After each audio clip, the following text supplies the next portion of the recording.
Эхний мэдээг хүргэе. Ажил хаялт зарласан үйлдвэрчний эвлэлийн төлөөллүүд засгийн газрын сайд нартай хэлэлцээ хийлээ.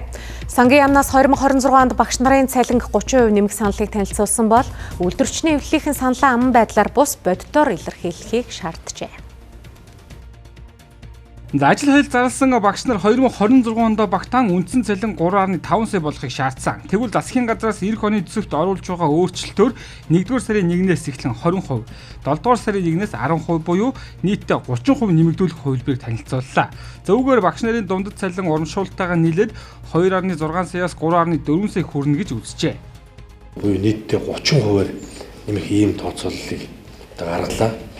За энэ маань мөн л одоо бусад бүх салбарууд дээр энэ хэмжээгээр одоо нөлөөлж очиж төсөв төрийн үйл ажиллагаа тодорхой хэмжээнд одоо хязгаарлагдана гэсэн үг юм байна. Онд одоо цалин өснө юм асуудал биш. 27, 28 онуудад мөн одоо хөрөх зорилгоо тавиад ийм дунд хугацааны хөтөлбөрөөр гаргаж авнаа. За тэрний үр дүнд одоо тавьж байгаа шаардлага буюу одоо 3 сая 500 одоо бид одоо очиулах ийм арга хэмжээг авъя гэсэн ийм тооцоол. 20% нэмэгдүүлсэн тохиолдолд 3 сая 50 мянган төгрөг нийслэлт, аймгийн төв дээр 3 сая 261 мянган төгрөг, за сум дээр 3 сая 482 мянган төгрөг тус болно. За энийг бас ачааллын нэмэгдлийг бас тооцож оруулж ирнэ. За энэ бол 35-аас дээш бүлэгтэй хүүхдэд зааж байгаа энэ багш нарын ачааллын нэмэгдлийг ингээд энэ дийлэнх нийслэлтэй холбоотой. Тэгэх юм бол 3 сая 469 мянган төгрөг болно. 3.5 сарын руу ойртож байна гэсэн үг.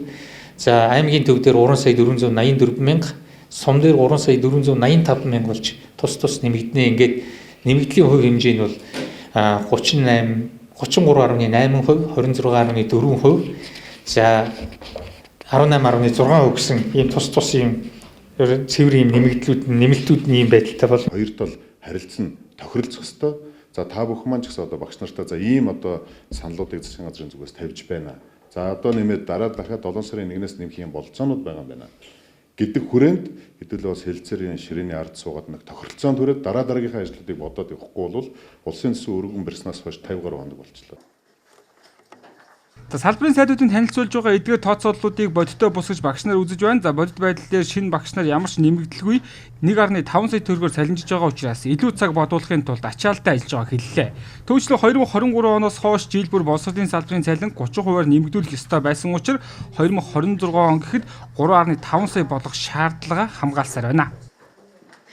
Очиж танилцуулж ээж аль биесны үнэхээр хүргэж бид бол бэлэн шүү. Тэгээ яг энэ асуудлаараа ийм асуудал дээр байна гэдгийг аль биесээр төсөл ирүүлэх ёстой байхгүй юу? Цагаан дээр хараар болгоно. Ингээд амар ярьсан энэ үйл ажиллагаанууд ч ерөөсөө ажил хэр болохгүй шүү дээ.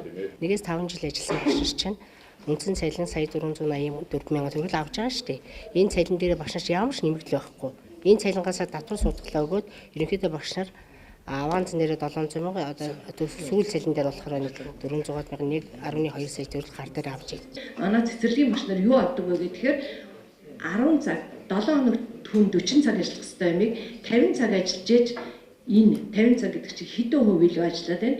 Ингэжээд илүү цагийн хөлс гэж авдаг. Тэр нь бол нэмэгдэл хөлс болоод очоод цалин хөлс нь нэмэгдэж харагддаг шүү.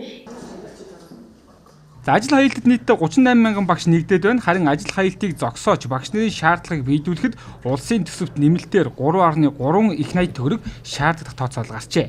Иймээс ч төсвийн боломжтой тааруулж 30% нэмэгдлийг санал болгоод байна. За багш нарын зүгээс энэхүү саналыг үйлдвэрчний эвлэлээрээ хилэлцэж эргэн хариу өгөхөө мэдгдлээ.